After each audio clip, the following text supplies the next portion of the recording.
Bienvenue a Madolche Kitchen Knightmares, text from the deck, and today we are going to make some cookies. We are making today walnut cookies, a simple and quick recipe that you can do in your house and you don't need to invest a lot on ingredients. It is quick to make and it's quick to bake. The only complicated part, if you want to call it like that, is the dough, that you have to work a lot on it, but I'm sure you'll be fine. This is really just a quick recipe. Before we begin, I want you to please check every link in the description if you can. You'll find my social media, and also you will find another content creators that I appreciate really much. And also please leave a like, give a comment, and please tell me what other recipes would you want to watch on this section.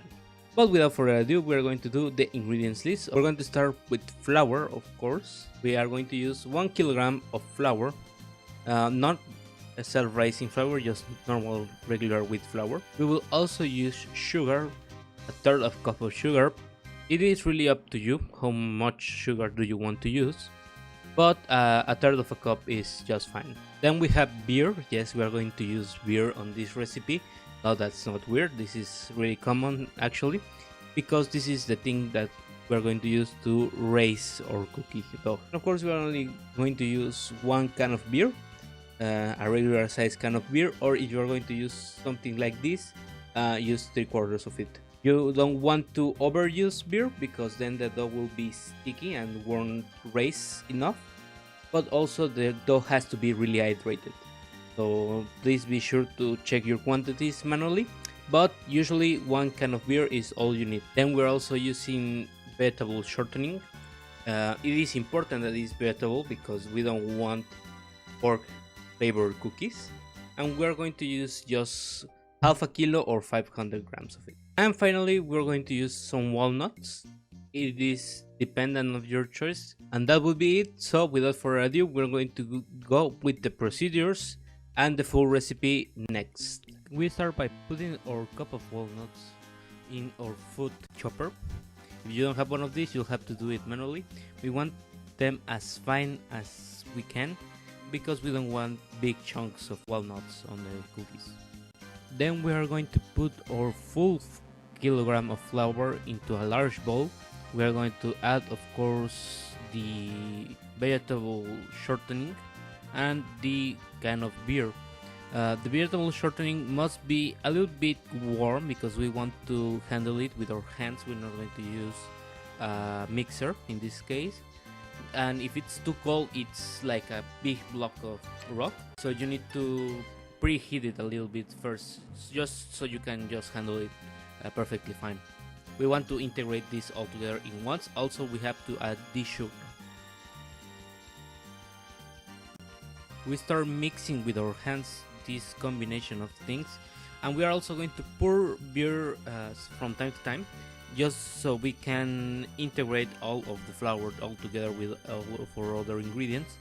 And if in case that it's a little bit humid, please just add a little bit more flour so you can compensate for the extra hydration there might be. We stop mixing when the dough stops sticking to our hands, and on that point we're going to add the walnuts.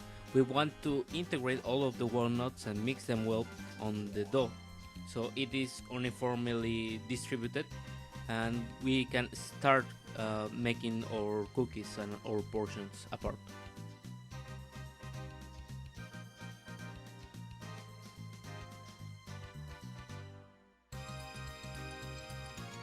For sizes, we're going to use our hand and just make a little round ball with it, and that round ball we're going to smash it with our hands first and then on the tray, so we can have a little cookie on it.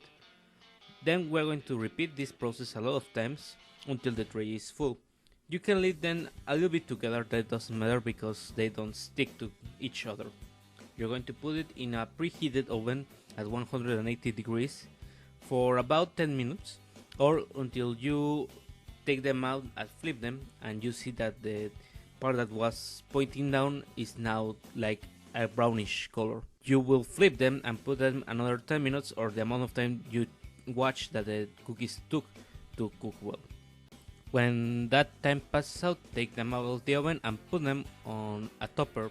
so you can see that the brownish color that we described is on both sides, and that time the cookies are ready, then you can enjoy.